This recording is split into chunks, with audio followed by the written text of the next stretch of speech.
अल्लामा इकबाल का ये शेर कि खुदी को कर बुलंद इतना कि हर तकदीर से पहले खुदा बंदे से पूछे बता तेरी रजा क्या है।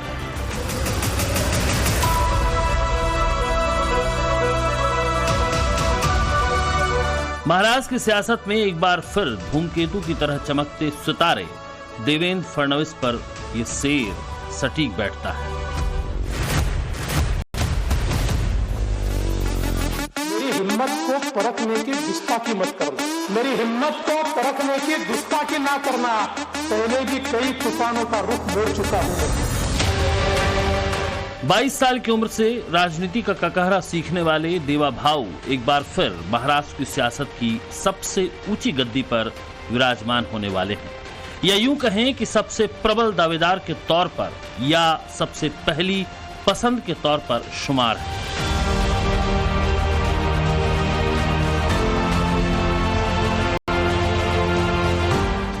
अगर महाराष्ट्र की सियासत में सब कुछ वैसा ही रहा जैसा दिख रहा है तो देवा भाऊ की खींची हुई लक्ष्मण रेखा को कोई और चेहरा पार कर जाए ऐसा संभव नहीं।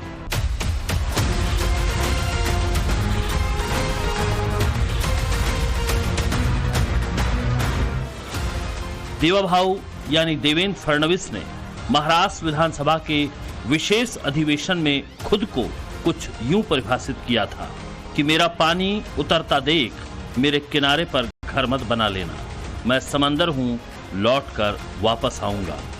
मेरा पानी उतरता देख मेरे किनारे पर घर मत बसा लेना, मैं समंदर हूं लौटकर वापस आऊंगा। 1 दिसंबर 2019 की वो तारीख थी और ठीक 5 साल बाद देवेंद्र फडणवीस महाराष्ट्र की राजनीति के जिस शिखर के करीब खड़े हैं वो बताता है कि देवेंद्र फडणवीस को सियासी तौर पर जिन लोगों ने हल्के में लिया वो अब गहरे समंदर में गोते खा रहे हैं, चाहे वो उद्धव ठाकरे हो या कांग्रेस हो या महाराष्ट्र की राजनीति के चाणक्य कहे जाने वाले शरद पवार हो।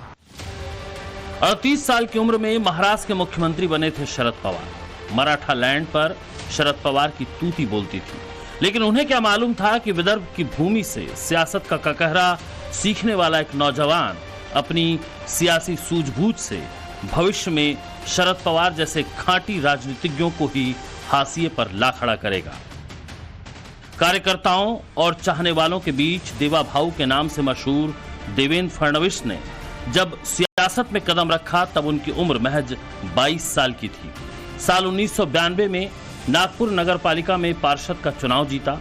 5 साल बाद यानी 1997 में जब वो 27 साल के थे तब नागपुर नगर पालिका के मेयर बन गए और 2 साल बाद यानी 1999 में पहली बार विधानसभा का चुनाव जीता और तब से अब तक जीत का सिलसिला जारी है। बहुत ही शांति से बात करते हैं, वो सभी का सुन लेते हैं और सभी का सुनने के बाद कोई अड़चन होगी तो उसका मीडियम निकालते हैं और किसी से कभी उनका झगड़ा हुआ मैंने देखा नहीं है।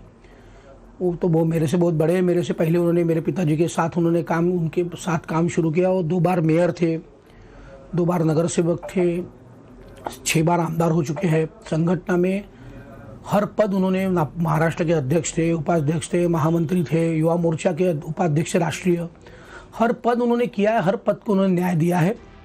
वो साल 2013 था जब बीजेपी ने देवा भाऊ की काबिलियत पर भरोसा करते हुए महाराष्ट्र का अध्यक्ष बनाया। साल 2014 के विधानसभा चुनाव फडणवीस के नेतृत्व में लड़े गए और बीजेपी ने 122 सीटों पर चुनाव जीत लिया।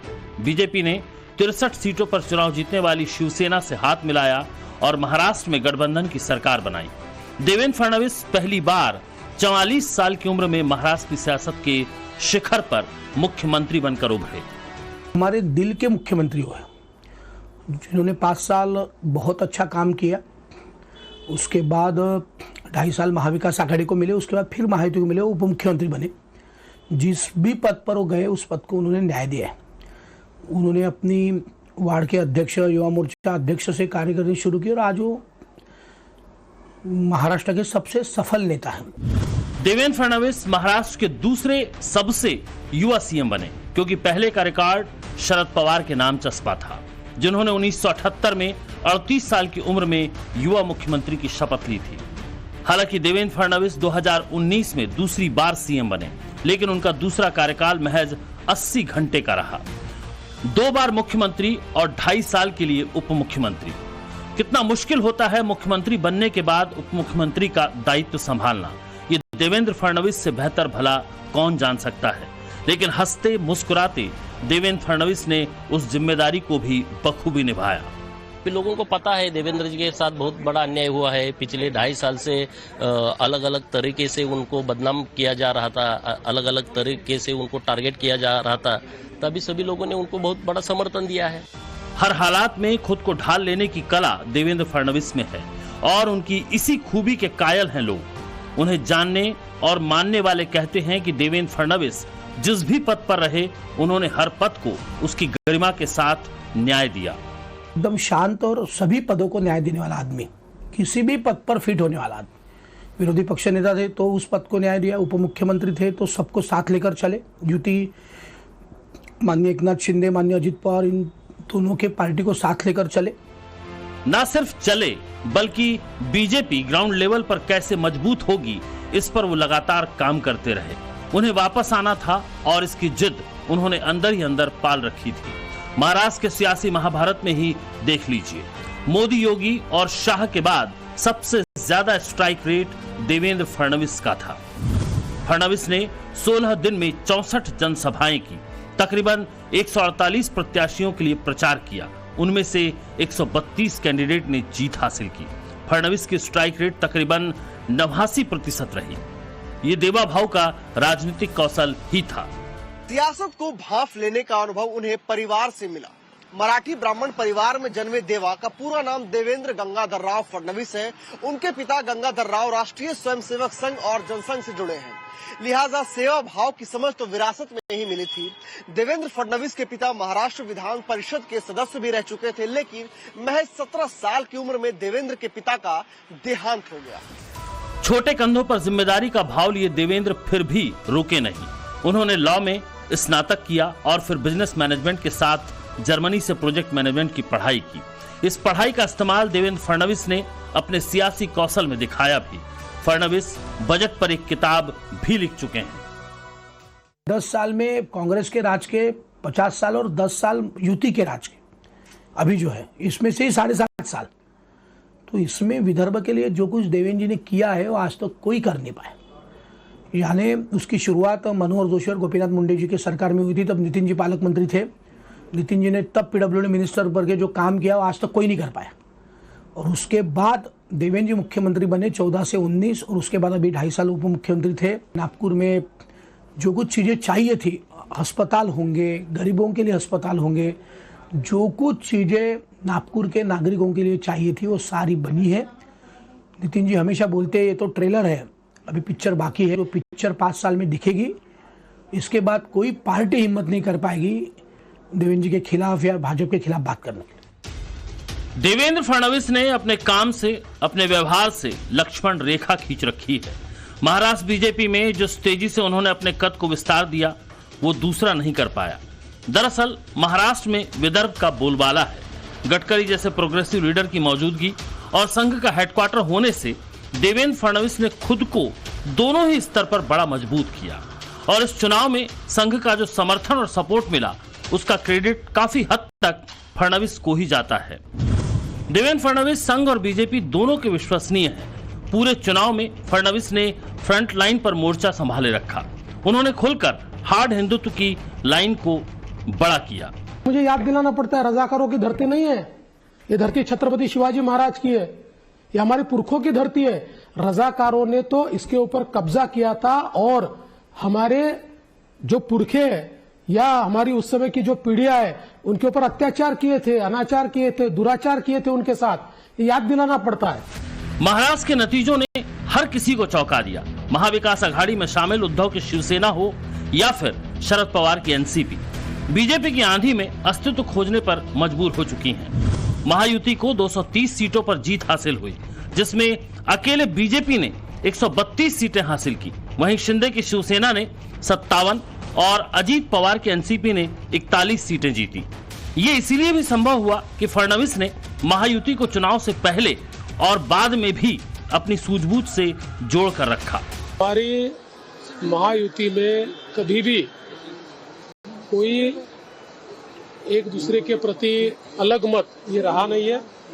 हमने हमेशा साथ में बैठकर निर्णय किए हैं और चुनाव से पहले भी हमने कहा था कि चुनाव के बाद साथ में बैठकर निर्णय करेंगे। कुछ लोगों के मन में जो शंकाएं थी उनको दूर करने का काम सम्माननीय एकनाथ शिंदे जी ने किया है। देवा भाऊ को महायुति के लिए एसेट माना जाता है। ऐसा कहा जाता है कि जिस तरह की महाराष्ट्र में सियासत है उसमें फडणवीस ही हैं जो महायुति को मजबूती से आगे ले जाने की क्षमता रखते हैं। सबको साथ लेकर चलने की कला उनमें आज से नहीं, स्कूल के समय से ही है। फडणवीस को करीब से जानने वाले कहते हैं कि वो हमेशा बाउंस बैक करते हैं। उनके साथ में रहा हूँ। हम पहली बार मेरे पहले वो पार्षद बने। एक तरफ देवेंद्र जी और दूसरी तरफ पूरा हाउस अकेला संभालते थे। आज भी वही स्थिति है कि महाराष्ट्र की विधानसभा में अकेले देवेंद्र एक तरफ और बाकी सब अलग साइड, तो भी देवेंद्र जी सबको जलवंत मराठी पूर्ण उड़ते, तो वैसा उनका नेतृत्व है। मसला सियासी हो या पारिवारिक, बाउंस बैक करने वाले फडणवीस की बैलेंसिंग का हर कोई कायल है। साल 2005 में देवेंद्र फडणवीस ने अमृता फडणवीस से शादी की। एक बेटी के पिता देवेंद्र इतनी व्यस्तता के बीच भी अपने परिवार को क्वालिटी टाइम देते हैं। ये पहले से उनका पहले से है कि पहले भी जब हम स्टूडेंट पॉलिटिक्स में थे तो ज़्यादातर बाहर ही काम करते थे। घर में माताजी थी तो जितना समय देना था उतना देते थे। और उसके बाद अभी उनके आमदार बनने के बाद, मुख्यमंत्री बनने के बाद मुझे ऐसा लगता है कि समय बराबर एडजस्ट कर लेते, लेकिन ज़्यादातर जनता में रहना और जनता का काम में व्यस्त रहना उनकी विशेष प्राथमिकता उसके लिए है। हर फन में माहिर है देवा भाऊ। 2006 में नागपुर के चौराहों पर लगी उनकी मॉडलिंग की तस्वीरें खूब चर्चा में रहीं। पूर्व प्रधानमंत्री अटल बिहारी वाजपेयी तो उन्हें मॉडल विधायक कहकर बुलाते थे, लेकिन देवेंद्र अब महाराष्ट्र की सियासत के मॉडल हैं। इंतजार है उस पल का जब वो महाराष्ट्र जैसे बड़े प्रदेश की तीसरी बार कमान संभालेंगे और अपने कामों से नए कीर्तिमान गढ़ेंगे। ब्यूरो रिपोर्ट, टाइम्स नाउ, नव भारत।